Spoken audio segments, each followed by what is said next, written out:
Pete. Afternoon, Tom. Hello. If you know anything about me, you know I'm about three things, correct? Yes, ding-dongs. Ding-dongs? I don't even know what that means. Oh, come on. You're a ding-dong fan. Ding-dongs, a chocolate cake with a creamy filling. What? And probably it would involve pork rinds and Schlitz beer. Those are the three things. Okay, this is already a disaster. I'm putting you on probation. I'm starting again. Here we go. Hey, Pete, if you know anything about me, you know I'm about three things. Ding-dongs. Damn it! No. Okay.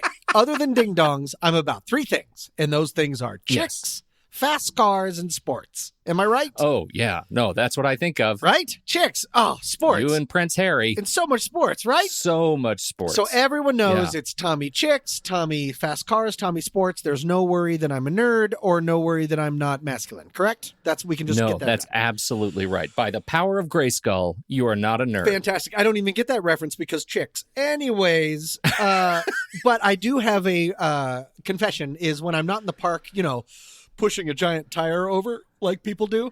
I have been known to play a few video games. Oh. A lot of the video games are about chicks, but we're going to talk about different ones. You have played some video games, correct? No, because chicks. Okay, so it's just also, me. I've heard a lot about video games, so I feel like I can truck with this conversation. Oh, good. You can speak for a friend? Great. Yes, for a friend. All right. Well, in my video game life, I have killed terrorists. I've stopped an alien invasion. I've solved puzzles. Oh, I won World War II. Wow, man, that was a big one. That's a huge turn. So you're welcome for that. There has always been a little bit of a stigma about video games. I had a lot of friends that played them when we were growing up. I am one of the only ones that I know of my personal friends. They say things like, well, I just don't have time for them, or I have a child, or time moves. Whatever it is, whatever their dumb choices are, I still play video games, and I it sounds like your friend does too. And I have learned that using video games as a form of mental health therapy has been around for a really long time. Oh, I'm delighted to hear this, and so will my friend also be delighted. Exactly. Yes, we've been using video games to help people with anxiety, social anxiety, different kind of things for anxiety and depression for a long time. And actually, I did some research, and multiple studies have shown that gaming stimulates two pretty important regions of the brain. One is associated with motivation and goal orientation. The other associated with learning and memory. So you put those together, basically they figured out that if a game can set up a challenge, like a quest line to be tackled, and then you finish it and it rewards you for completing them, not bad, right? A fantasy world where plot lines are resolved and rewarded should be a pretty easy sell for those suffering from anxiety. Yeah. For instance, for MMORPGs, for non-computer people, it's massively multiplayer online role-playing games. How would you describe that to someone who doesn't know what that is? This is a kind of game where you jump in, you take the part of a character, and you are playing in live, real time with other people around the world who are also playing in this game environment together. Right, correct. It has been figured out that for kids with social anxiety, it can actually be very beneficial because they're paired with actual face-to-face interaction. Well, not face-to-face, but avatar-to-avatar interaction, and they can use the game to help initiate relationships in an environment that is low risk. Sure. You can also learn how to work as a team. You can start picking up on social cues that actually video games can be very beneficial in this way. Even casual puzzle games like, what do people play these days? They used to play like Bejeweled or Candy Crush. Playing them causes a reduction in any kind of anxiety. In the medical field, there's also been a big breakthrough in that for 25 years, researchers have looked for ways to reduce anxiety of children facing impending surgery. They've tried having guests come in. They've tried talking to them. The only thing that really works and has been proven effective is allowing kids to play handheld video games. It shows that it was more successful at managing anxiety than any medications that they would give. All of this has to do with one big thing that video games can do, is that it interrupts the cycle of anxiety because it breaks the cycle of attention. Because if you think about it, what is anxiety? Fear is worried about something that is happening. Anxiety is being worried about something that might happen. It's the anticipation involved with that. And so as a result, video games can help interrupt that cycle of anxiety because it breaks the cycle of attention. The cycle of attention. The cycle of attention, that if you're perseverating, or you have this anxious feeling in your head, that you become too preoccupied with the game in order to just keep swimming around in that darkness of nonsense. Do you ever use video games for that kind of a thing? All right, I'm going to tell the truth now, Tom. Yes, I do. Oh my goodness. Yeah. I love it. And of course, I spend less time, and I know I shouldn't, but I spend less time thinking about these benefits that you're describing, and more time worried that I'm going to get stuck in it, or that, somebody's going to come home and catch me and I shouldn't be playing a video game, right? Oh, like I should be. So it's a real I should be doing escape something for you. productive. It is an escape for me. It's a brain cleanser. It's a kind of thing that helps me. It helps me to stop and slow down when I find I'm moving too fast, and Yes. I'm not making good decisions. I'm not thinking clearly. If I stop it and slow down and focus on a game for a half hour or so, get through a level, and then turn it off and come back to what I was doing, it's often just enough to just kind of flush the pipes. You know what I mean? Yes, that's a great way of saying it. And for me, video games offer control. Yeah. I don't believe that I'm a control freak. I don't believe that I'm over controlling, but to be able to be in a situation for, like you said, half an hour, be able to try something, try whatever you want. And if it doesn't work, I can try again. Yeah. I can save and Yeah. restore. I can get it right on my terms and be immediately rewarded for it. That's a nice bumper to have throughout everyday life, which is just no save button and chaos and sadness and sometimes good stuff. And sometimes you win World War II. Point being, try taking your mind off it a little bit. Focus on something else. Get a little bit of that feeling of goodness for completing a goal. And then, like you said, once the pipes are flushed, then you can go back to your normal life. As with everything, when I was doing research on this stuff, I also found a whole lot of articles talking about the dangers of video game addiction. That, of course, you find pleasure and comfort in this, and so then you play it forever, and you forget to eat, and then we find you a couple days later. So I guess what I'm saying is everything in moderation. Video games are great, and don't be jerks all your life, and at some point, get a drink of water. I don't know. I'm doing the best I can. Whoa, whoa, whoa, whoa, whoa, whoa,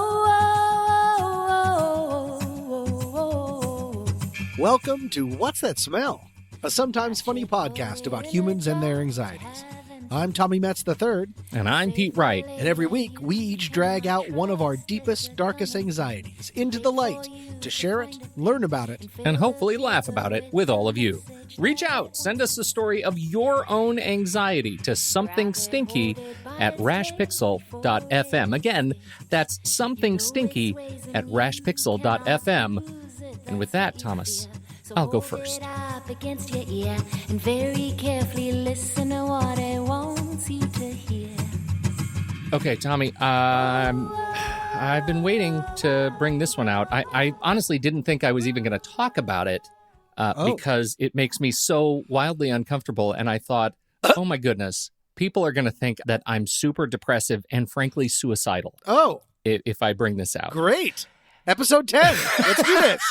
Hey, everybody. Welcome to Call for Help by Pete and Tommy. I'm not, and I'm really not. I so promise I'm not. But I started thinking about this, and I was sitting actually with a client. Okay. And I was sitting, we were having a drink and we were talking about, the project we were working on. And then I said, hey, I started this new podcast. And this was right when we started. Like, I don't even think the first episode had gone live. And she said, well, what's it about? And I said, well, it's about anxieties. We thought it'd be funny to sit down and talk about the things that cause anxiety for us. And she interrupted me before I even finished the sentence explaining the concept. And she said, oh my God, do you ever have this thing, this feeling, this thing when you do that one thing? Oh, And sure. it blew me away. I thought, okay, there's another person who sees the world the same way I do and is frankly terrified of it. Mhm. And so I started, over the last 10 weeks, I started just kind of poking around with other people. And I am stunned to say I'm not alone. I honestly thought I was completely alone. And the research backs up that I am, in fact, not suicidal. So let me just paint a What? picture for you. Okay. This is a lot of lead up. I'm very There's excited. a lot of weight. I know it's very weighty. So, Tommy, I'm holding a gun. Now, okay, go ahead. No. Okay. No, but I do want you to close your eyes again. Do you remember how we do this little exercise? I do. Am I in a All right, construction site or I'm just No. Okay. Now you're out for a walk Oh. and you're enjoying a beautiful day in San Francisco. Hi. And you have this opportunity to walk across the Golden Gate Bridge. Oh. Okay. It's lovely, right? You've been to the Golden Gate. I have. Excellent. And you take off your shoes probably because deep down you're kind of a beatnik in this Sure. example. All right. And you're walking barefoot across the Golden Gate Bridge, which we don't recommend anybody do. Sure. Right. Do but I there have you a are. You've got the pan flute? blue sky. You you actually have hooves. Oh, good. And yes, and so you're walking across the Golden Gate Bridge, and you're enjoying the breeze and the blue sky, and you get to the middle, and you stop, and you think, should I jump off this thing? I know that this is a thing. That's interesting. Yeah. Tommy, this is totally a thing.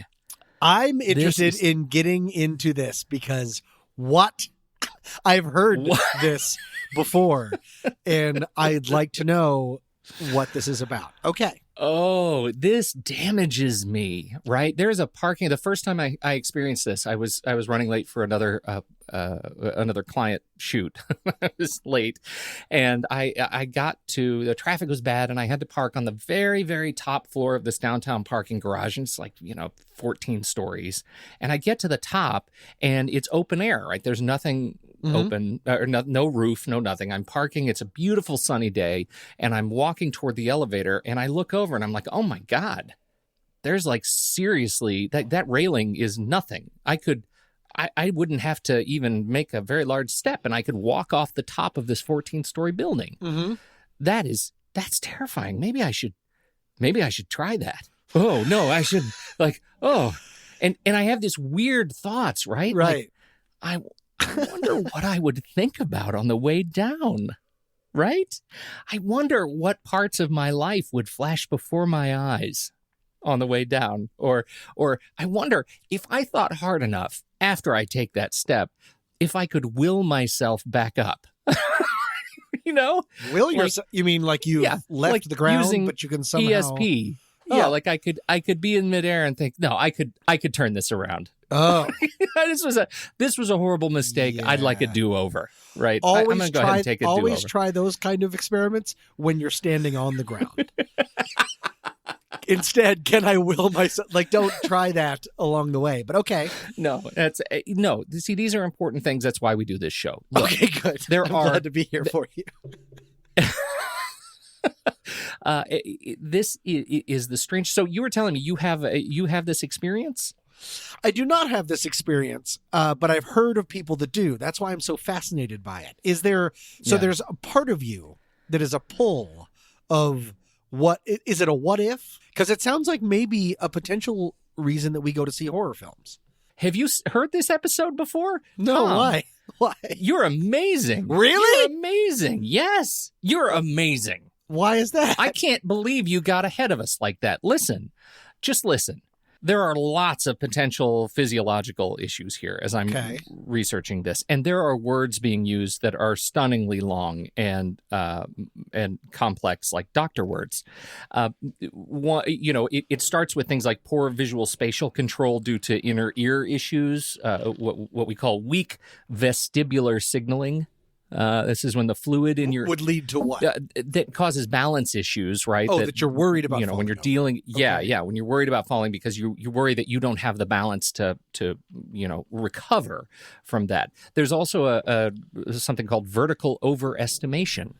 Can you imagine what vertical I'm on the overestimation first floor, and then it turns out you're on the 30th. I'll just get a breath of fresh air. Oh no. Yeah. Actually, you're not far from it. Where Oh. vertical overestimation is a condition in which you are unable to properly judge vertical distances Yeah. compared to your ability to judge horizontal distances. So you could stand on a balcony that is 1 story above the ground, and you could, that might be 12, what do you think, 12 feet, 15 Yeah. feet? And you look down, and it feels like an impossibly high distance. Yet, That's when the you look opposite. at a building Okay.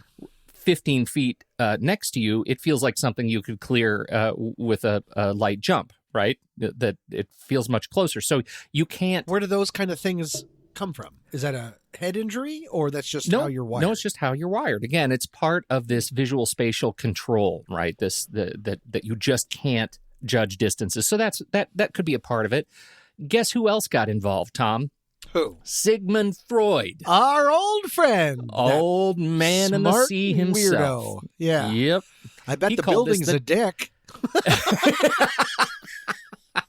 He called it the death drive, and he said it actually, as you get older, you have a natural drive toward increased impulsiveness and destructiveness, and that may drive your need to kind of see what happens when I take a long walk off a short pier. And he said that some suicides are purely impulsive, that there's Right. no depression or anxiety. It's just completely improvisational. You just see a height. Is it flexing against the constraints that are around you? Is it the idea of that this is the rule and I'm going to break it? Yeah, maybe. Okay. But by the time you're assessing that, it's probably too late. Right. I don't know, honestly, and I didn't go that far because I found a paper that was published in 2012 that helped me wrap my head around this in a way that no one and no resource has been able to do before. And it comes from Florida State University, and it turns out this was kind of a pivotal point in the discussion of this phenomenon. A graduate student by the name of Jennifer Hames was studying at FSU, and she asked some folks in her department, "Hey, anybody have this thing? Anybody heard of this thing? This issue with heights? Yep. It's because it's not quite acrophobia." Right. This is the Right. acrophobia is just the paralyzing or kind of irrational fear of heights. You wouldn't go near the edge, but you wouldn't even instead go you near actually, these there's heights. part of you that wants to jump Yes. just to see. Yes. Yeah. Just to see. Yeah. Right. Well, she said, we got to study this because we started looking at her. She and the team of students over there, grad students over there, started looking into the research, and there was no research on this. And so they started writing and studying. They interviewed a whole bunch of students, over 400 students, and they tried to tie their experience with this phenomena to anxiety and depression, and see kind of who was dealing with real sort of biochemical issues and who was dealing with this new thing that they didn't have language to talk about at the time.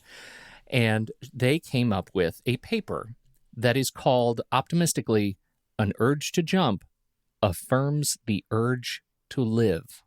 Oh, okay. Say that again, right? An urge to jump affirms the urge to live. And it is that gives me the confidence to be able to even talk about this and not walk away thinking that people think I'm an absolute depressive, that, they need to be calling a team. Sure. So here's how she explains it. Imagine a person with high anxiety sensitivity, okay? She leans over a ledge of the Grand Canyon. In a super fast reaction to her physical sensation of anxiety, her survival instinct forces her away from the edge.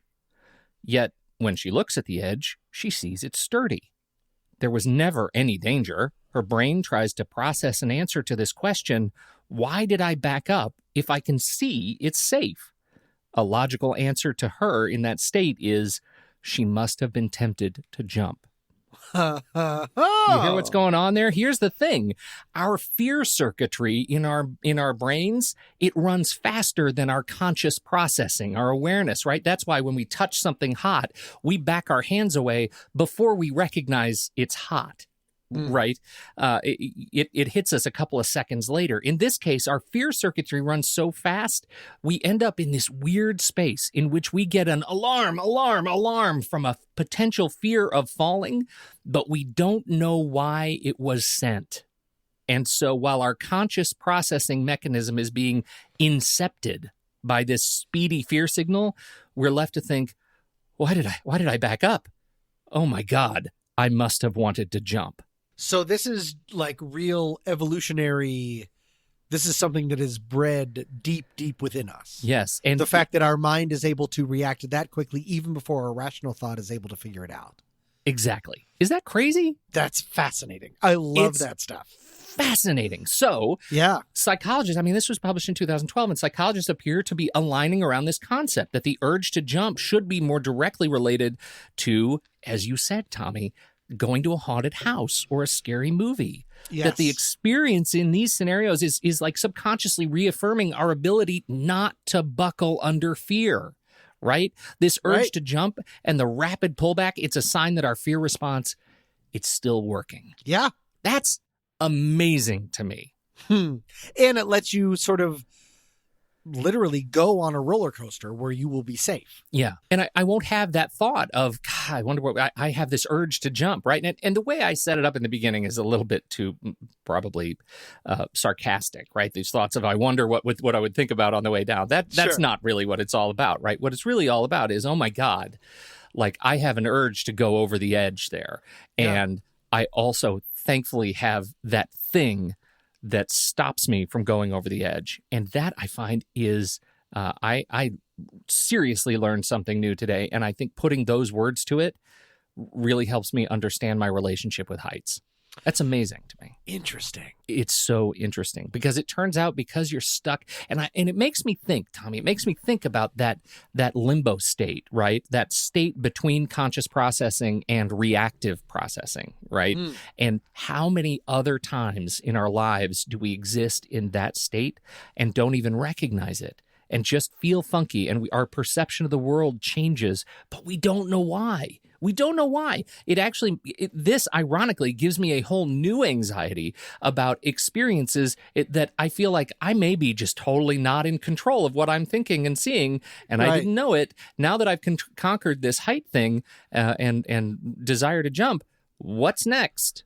Take a number and get in line, universe. That you're going to start like at night, just slowly burying yourself alive. And you'll be like, guess what? Guess what? Once the alarm comes off, I'm doing fine. I hooked a bell up or whatever. I'm trying to think of your other anxieties and how that would react. But, who knows what it is? Who knows what it is? Maybe I'm standing at a gas pump and suddenly I find myself taking a shower in gasoline. Well, here it is. I'm stuck in limbo inception land. Don't even know why I'm doing it. Feels like I should back up. This seems like a great revelation leading to a lot of very self-destructive behavior. I don't know if this is going to work out. The closest this is a little bit of a sidebar, but it definitely does connect in that your brain not giving you a chance. If your brain isn't giving you a chance and it's saying, what if it was to fly off there? Now I'm fine. This took place about 4 years ago. I was out wogging in my apartment. That's the combination of walking and jogging. And Tom, don't ever use that word again. It's an Olympic thing. It's cool. Anyways, chicks and sports. And I was wogging and I was moving along at a fine clip, and I looked over on the side of the road and there was a squirrel that had been completely run over by a car so many times that it was barely not even a thing that could ever have been alive. It was just flat, completely desiccated. And what I thought, I wonder what would happen if I ate that. That's exactly right, Pete. How did you know that, Pete? So here in almost real time, this is what happened. I thought that squirrel is flat as a pancake. I wonder what would happen if I ate it. And then I threw up. Pete, this is 9 a.m. in the morning. No, this is like 8. This is before work. So this is like 8:15 in the morning. I'm walking, and that's what happens is that squirrel's flat like a pancake. I wonder if I could eat it. And then I pictured a split second of me eating this roadkill, and alone, this is before I had Foster, alone on this cul-de-sac at 8:15 in the morning. The whole day is in front of me. I threw up, Pete, on the side of the sidewalk. My day had just begun. And then I was like, I had like those post-throw up sniffles. And then I'm like, what has happened to my life? And I just like a Charlie Brown, like a Peanuts character, I just hung my head and walked home. realizing You weren't even able to walk home? no, I couldn't walk. It was just a slow shuffle of weird sadness and shame because my brain said, let's go on this roller coaster. I'm not going to worry about this parking garage. What if you ate that squirrel, you idiot? You didn't. You threw up. So now you officially know don't eat squirrels and enjoy your Thursday. Like, what a disaster. But I don't know if that compares enough, but yeah, brains work too fast. Settle down, brains. Find it sleeping in its nest before it wakes up. Touch it gently, you want it, feel it completely calm. Pete, it was nice to hear about your plans of throwing yourself off a bridge. Because No. my anxiety actually involves that a little bit in Throwing a very yourself off a slight bridge? sort of way. Not throwing myself out of a bridge, but potentially what comes afterwards, Pete. You're a flat squirrel. I'm a flat squirrel. Well, we don't know if that's going to be. While I was not raised religious by my parents, my mom and dad, there's always been a lot of religion in my family. My maternal grandparents were Roman Catholic, and on my dad's side, he is the only one of his three brothers that hasn't gone into the Christian ministry. So I've always been brought up around a lot of religion. And of course, if you think about it, with most organized religion comes a super fun place. Any idea what it is? It's been called Gehenna, Sheol. I was going to say shame, but it sounds like that's not the direction you're going in. H-E double hockey sticks. I'm talking about Hell, Pete. Hell, Pete. Oh, That's your new fascinating. That's your new nickname is Hell, Pete. Yes. I'll take it. Again, I was not raised religious by my parents, so I haven't necessarily been there my entire life, although I have been very religious growing up at times, less religious. Now, if you've read the Bible is pretty sparse with its descriptions of hell. How, based on what you know of the Bible, how would you describe hell? Do you have any ideas of what it actually says? I don't. I really don't. And I should say, I took a class on the Bible as literature, and we were supposed to have read the whole thing, and I skipped around kind of a lot. You skipped to the end, like most of your books. I get it. Ooh, skipping to the end is horrifying at the Bible. Right. Anyways, I guess the New Testament. Now, I've personally had my ups and downs with religion growing up. I've been very, very religious, have been less so, have been very against it in a very angry, pretentious college student. Came back to it. Either way, I have been always fascinated by the dread I feel by the idea of hell. And at one point, I realized that in my walk with religion, that is always changing, I realized that I only believed in heaven because I was afraid of hell. Oh. As a result, going to your getting up to the end of the parking garage thing, the safe roller coaster, I have consumed so many books, so many movies, most horror, which depict visualizations of hell. I have so much of a knowledge of how Hollywood and different creatives can explain it or their depictions of it. I wrote my senior honors thesis in college on a comparison of descriptions of hell in books and in films. I'm very well weirdly read about this thing that maybe I shouldn't be. And here's the turn is hell, hell, hell, hell. I don't care for it, but after thinking about this a lot for today's episode, I realized that I don't have an anxiety just about hell. I have an anxiety about the afterlife in general. And then I realized I don't even have an anxiety about the afterlife. I have anxiety about the idea of infinity or eternal existence. Really? That's what I have anxiety about. The idea of infinity or eternal existence. It is not debilitating, but only for the fact because it seems like by definition, I cannot comprehend it. But it's the kind of thing that keeps me up at night sometimes. If I'm doing and we've talked about it in an earlier episode, I have sometimes trouble at what I called sleepy time. And during that, sometimes I can get a little bit shaky and a little palm sweaty and a little bit scared of the idea of eternal existence. I did some research on it, and it lacks its own. It's not in Wikipedia. It's not recognized by the DSM that we've talked about before, but it does have a name, and it is aperiophobia. from the Greek apeiros, which is infinite or boundless, and phobos, meaning, of course, the god of yikes. There is no real discussion about this scientifically that I could find on the internet, but there are a ton of people looking for help for this online through sites like Reddit. A ton. They go through devoutly religious and what has religion done to me, to I just heard about this, I've never been religious, but why would the idea of eternal anything be a good idea? There is something to be said about that. I gotta be honest. The idea of any kind of infinity or any kind of eternity doing anything, there's no way for me to comprehend that would be a good thing, especially eternal suffering. Ugh. Get over it. No, that's no. Nobody cares for you. Yeah. No. But the idea of eternal anything, do you have any connection to this just sort of off the base of the idea of how an infinity or eternal anything, or is it just something that you're able to bat away because it's potentially impossible for humans to really grasp? I would say in terms of afterlife, I am in the category of exactly the opposite of you, right?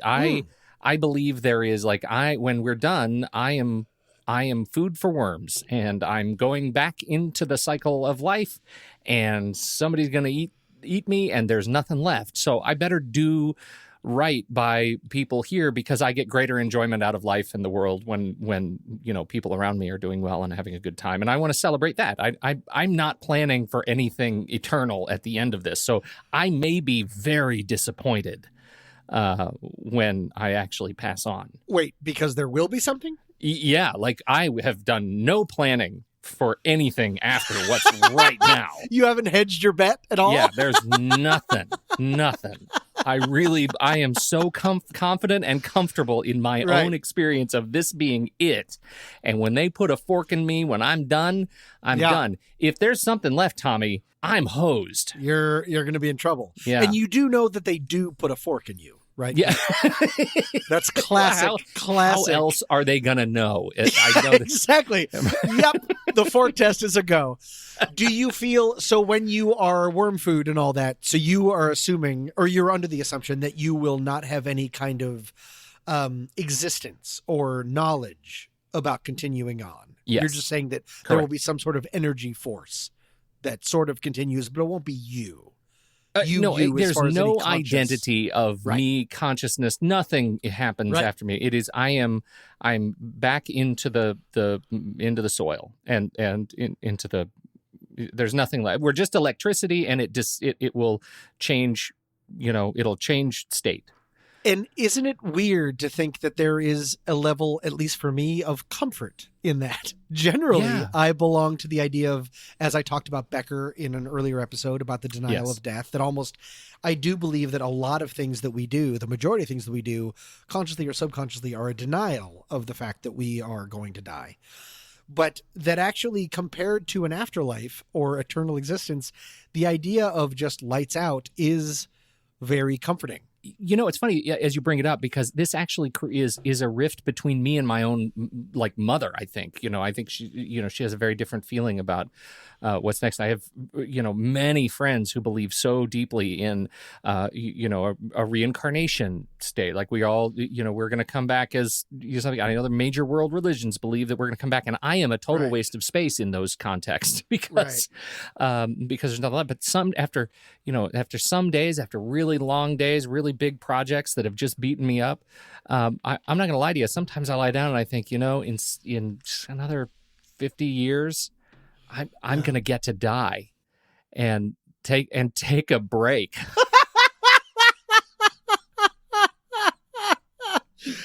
Well, that's interesting too. And of course, when you think of eternal or infinity a lot, you only think about, I always think about the afterlife. It was partly how I was brought up, but it's not just that.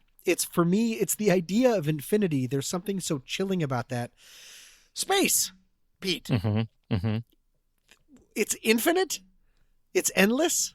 I have a real problem with that. That's what I've been brought up to believe. It's endless. It will never end.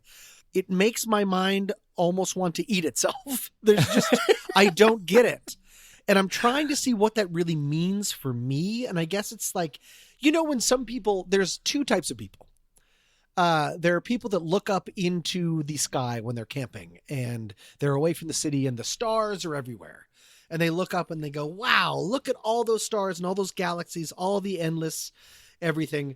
Doesn't that help? It either makes people feel good or bad. If it makes you feel good, it's because there's nothing to worry about. All of my worries, all of my everything, it's just this little blip on this little round marble we like to call Earth. And doesn't that put everything into perspective? For me, potentially because I'm a narcissist, that makes me feel terrible. That makes me feel really insignificant. That makes me feel like, well, my entire life is shouting into a tunnel, an empty tunnel waiting to be forgotten. And so what's the point of all of it? Well, I can see how you would see that. I just get kind of mad. I get mad because we as humanity haven't figured out a way for me to see more of it. That I feel like I was born too early. And so when I think of the infinite time scale, I don't think of what's going to happen after I die. I think about, could I actually, is that head freezing thing really an option? Like, could they just freeze my head so that they could bring me back on an android body in 1,000 years so that I could see more of space? Because that's what I get mad about. I want to see more of it. The fact that it's infinite doesn't bother me. But I feel like there's a contradiction there. It's like, how much will be enough? It's infinite. You can freeze your head and bring you back and be like, here's the next 1,000,000 years. And then we'll see you. Like, taking 1,000,000 years out of something that is infinite is a drop in the bucket. Yeah. I'm just curious about what else is out there. And I feel like I was born too early because I can't really get a sense of it. I want to I want to explore more of it. And I'm not smart enough to be an astronaut. So, there's that, but it doesn't intimidate me. It doesn't scare me. I don't get, I don't get weirded out by it. I get any sense of hopelessness. Generally what I think is, wow, there's a chance that I made kids that will be able to see that. That will be able to go into space. And in a lot of ways, like, that's their experience is a way that I kind of get to live forever in a kind of a sweet way. I don't know. No, that's a part of the denial of death. I'm not trying to relate your having children to a book that's on my wall. Yeah, but yes, that there is a version of immortality that comes through children. Sure. So I find myself deeply curious, but it's much more of a practical curiosity and not a metaphysical or existential curiosity. And so, no, I generally feel pretty good when I look up at the stars. Okay. And same with when you're thinking about space. Yeah, and love space. If existence did go on forever in some way, your knowledge, your ability to understand where you were, how does that sound? Well, you opened this with a discussion of eternal existence in hell, and you gave me the nickname of Hell Pete, and so I'm not cool with that. Did I spoil the lead a little bit? But no, I am definitely one of those people that if science were to intervene and say, okay, we have a way to keep you alive forever as an intelligence that can experience and experience sensorially the world, for an indeterminate amount of time, would I take that option? Yes, I would. Would I go full lawnmower man and put my intelligence in a computer that could jump around the internet and go into space through all kinds of things? Absolutely, yes, I would. Would I also want the option for an off switch when I'm done? Yes, I would take that too. Yep, and that's the big hedge. That's the big hedge. That's the idea that you would still have enough control to be able to say, and I'm done. Yes. That's what eternity and infinity does not give you. Yes, that's right. And that I think I totally, and that's why I'm sort of comfortable with the here and now. I'm comfortable with knowing that if I do right by you, Tom, as a friend, and your life is made better because of my attention to it in some way, that I try to have fun and laugh with you in a way that makes your life a little bit better, you're making my life a little bit better. I feel like that's our purpose in this place. And I don't need to think about anything beyond that to be happy. That makes a ton of sense. And that's a really good way to boil it down. Again, what I brought up is you and I sort of hanging out, making each other laugh forever, Pete. You think it's hard to edit the podcast right now? Forever, Pete. You in? You strapped in? I'm ready. Let's do this. Forever. Oh my God. You did. You just described hell.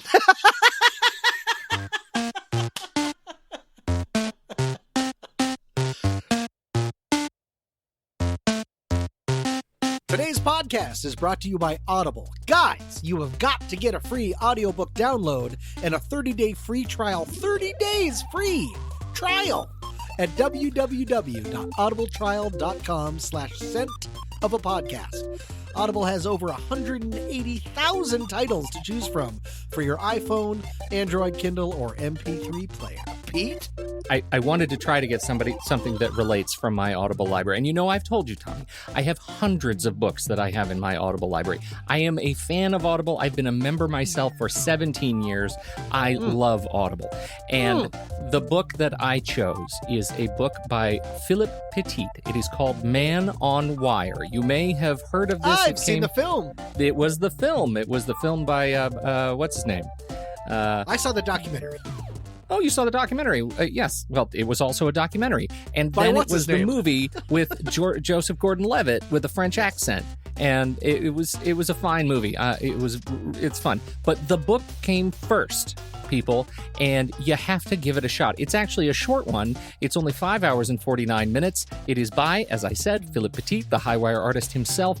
It is narrated by Andrew Heil. It is the story of his 6 years of work and fascination, actually his lifelong desire to do something on this grand scale, and then the 6 years that he tried to make it a reality, and finally his experience of walking on a high wire between the Twin Towers of the World Trade Center in New York City.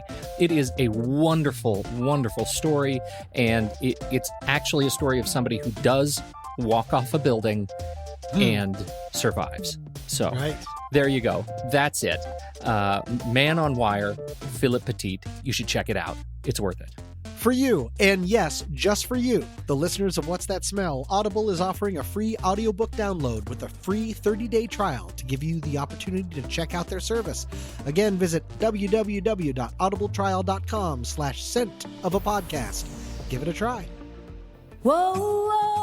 We don't pay to advertise this show, so we really appreciate you sharing it with others you think would be interested. And since we're still a new show, we're just wrapping up our first season here. Those 5-star reviews in iTunes and Apple Podcasts really help others to discover the show. If you like what you've heard, share the love with a review and a comment. And, you could take a note from Deliman5, who says we're hilarious and cathartic. Nobody's ever said that about me. Or Jay Jack, who says, listen, and called us informative and heartwarming. Tommy. Oh, that's so great. They're juggling it all. There's Maddie Simmons 257. There's Tara Jane 5. They all are better than you, is what you're saying. Is what we're saying, because they've already given us a review and type something. They've given us a review. Do you want to hear your name and lights? That doesn't make any sense, but if you want to hear your name and lights, leave us a review and a 5-star review and stars. Coming up next week.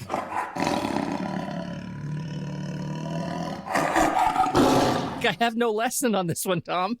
I have no lesson. It only gets worse if I keep talking, so I think I should stop. Are we just going to call it? Welcome to the podcast, everybody. We're on our own. Oh, and they also prey on pests. But unless they start just eating themselves, then they're ignoring the biggest pest there, and ants can suck it. I got to run 500 miles. Good run 500 miles. There you go. 500 miles. Wow. And then I guess I'll run 500 more. Just to be that man? Yeah. Yeah, sometimes you ease into the joke. Anyway, that's 10 miles a week. 10 miles a week. Thank you all so much for joining us today. Today's tune was Born to Become by Maya Johanna. Until then, I'm Tommy Metz III. And I'm Pete Wright. Thank you for downloading. We'll be back next week on What's That Smell?